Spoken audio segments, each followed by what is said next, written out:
Hi guys! Today guys, nalulungkot na talaga ako. Ramdam na ramdam ko na guys yung lungkot ko kasi nga ilang araw na lang ako dito sa Pilipinas. Susunduin nga pala ako ni Habi guys dito sa Pilipinas. Sabi ko sa kanya wag na para wala na masyadong gastos. Tsaka marunong naman ako mag-travel mag-isa guys. Kaya lang si Habi ayaw niya talagang mag-travel ako mag-isa.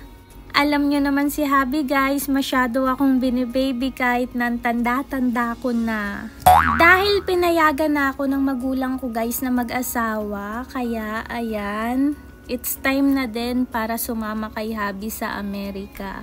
Tsaka sobrang tagal na din guys ng dating stage namin ni Habi, kaya ayan, pinayagan na ako mga best. Mag-iisang dekada na kami guys, and kilalang kilala ko na talaga si Habi. Talagang sobrang mabait na tao at mabuting tao to.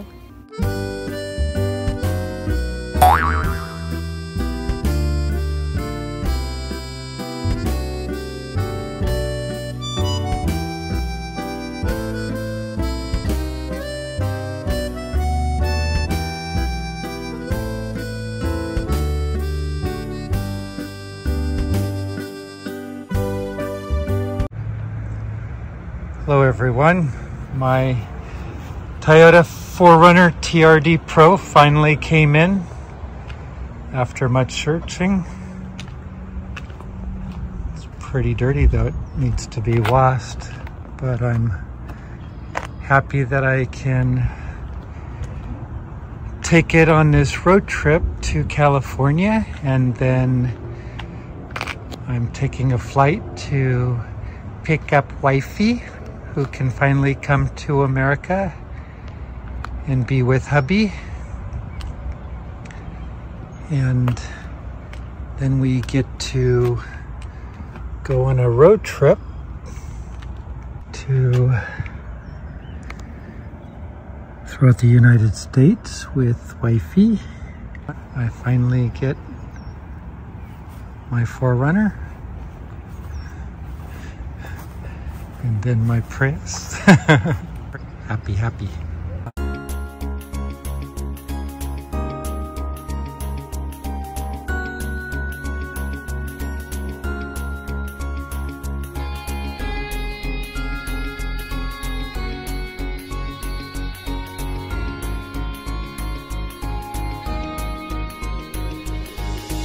Hi guys! Nung isang araw nga, nag-chat na sa akin si Mami. Nagtatanong na siya guys kung ano na yung resulta sa pag-aasikaso ko ng US visa ko. Hindi ko sinabi kay Mami guys na naaprubahan na yung visa ko. Hindi niya rin guys alam na tapos na yung US visa interview ko. As in, ang alam lang ni Mami guys, nag-aasikaso pa lang ako ng mga documents. Wala talaga kaming balak ipaalam kay Mami guys kasi 'di ba, surprise! Sobrang excited at gustong-gusto na talaga ako makita ni Mami guys. Kaya sobra yung pangungulit niya kay Habi kung kailan daw ako darating, kailan daw mapaprocess yung visa ko, ganon. See you soon, my dear Mommy. Mwah! Nakapagpabook na si Habi guys sa Shore Residence. Diyan kami guys magi-stay for 6 days bago yung flight namin papuntang Amerika.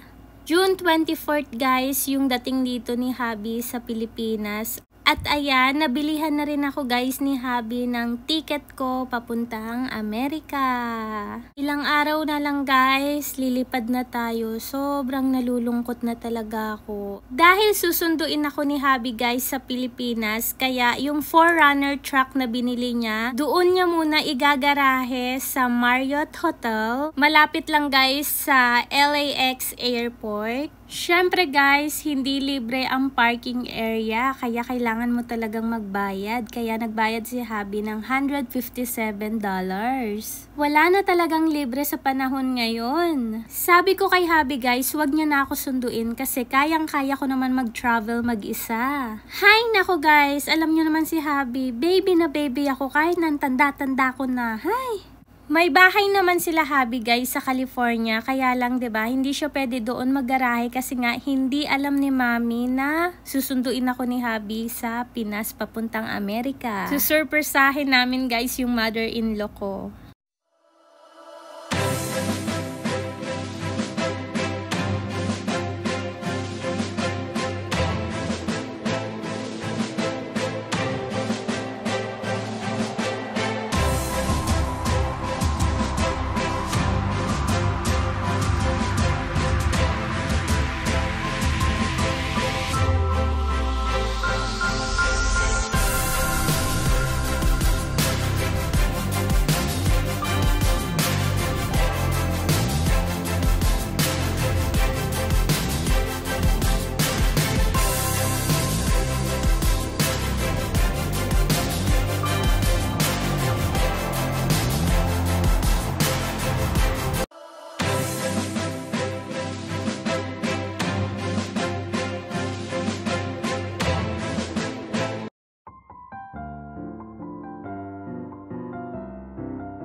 Dahil aalis na tayo guys sa condo na tinirahan ko for 4 years. Kaya ayan, naglinis kami guys ng buong condo. And buti na lang talaga nandito yung mga kapatid ko. Tinulungan ako maglinis.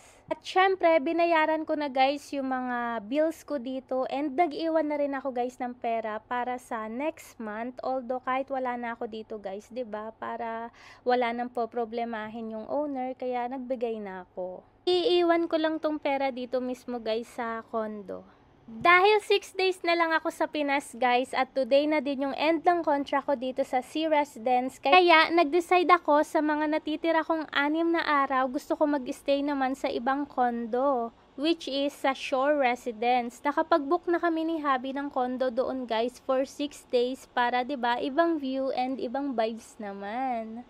June 24th na today guys, si Habi nasa biyahe na papunta dito sa Pinas. So kami naman guys, papunta na tayo sa Shore Residence. Mga 1 minute lang yun dito guys. Ayan, habang naghihintay kami ng kapatid at pamangkin ko ng Grab.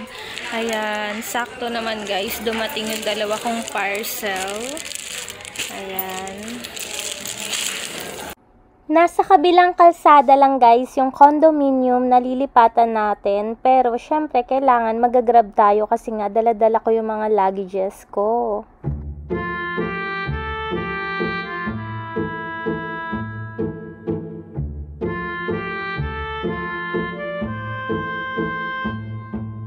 Ay, happy si Nigra.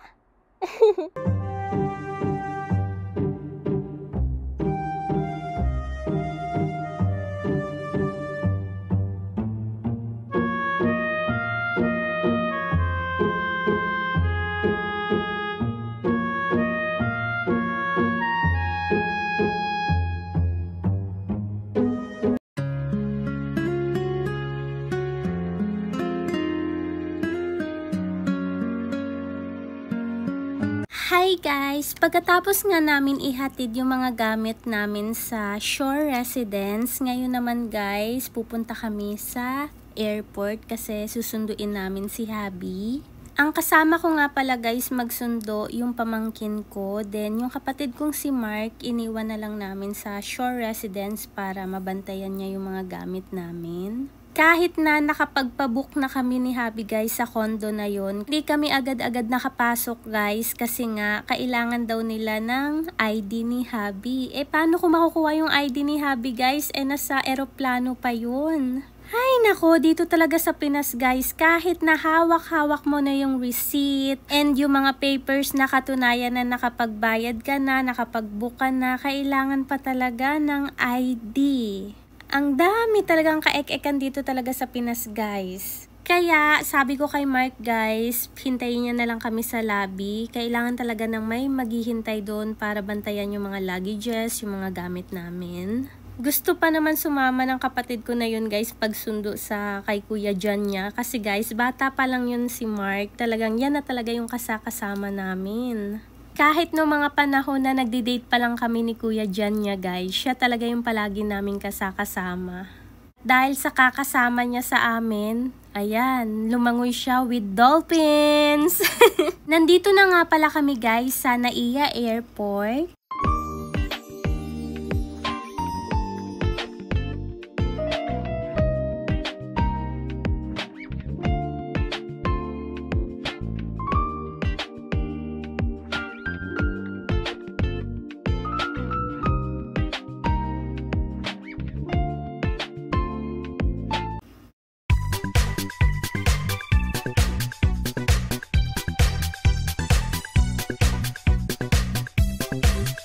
Habang naghihintay kami ng pamangkin ko dito guys sa waiting area, nagulat kami guys kasi nandito na sa likod namin si Habi. Natawa ako guys kasi nagulat din si Habi kasi nga yung baby namin noon, ngayon mas matangkad na sa akin. Itong pamangkin ko kasi na to guys, every time na umaalis si Habi papuntang Amerika, ito yung kasama ko sa condo noon guys, nung maliit pa siya, mga 4 years old pa lang siya noon. Ngayon guys, 13 years old na yung baby namin. Sobrang tangkad pa, mas matangkad na sa tita. Ngayon naman guys, papunta na kami sa Shore Residence.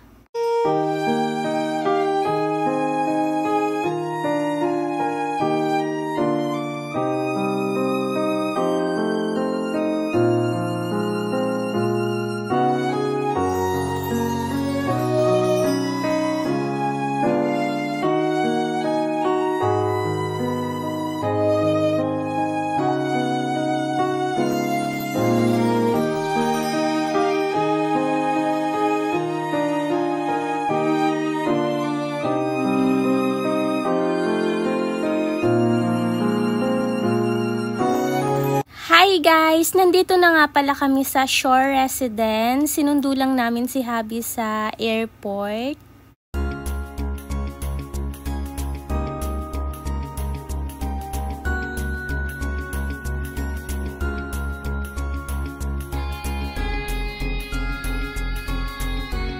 Ano ka?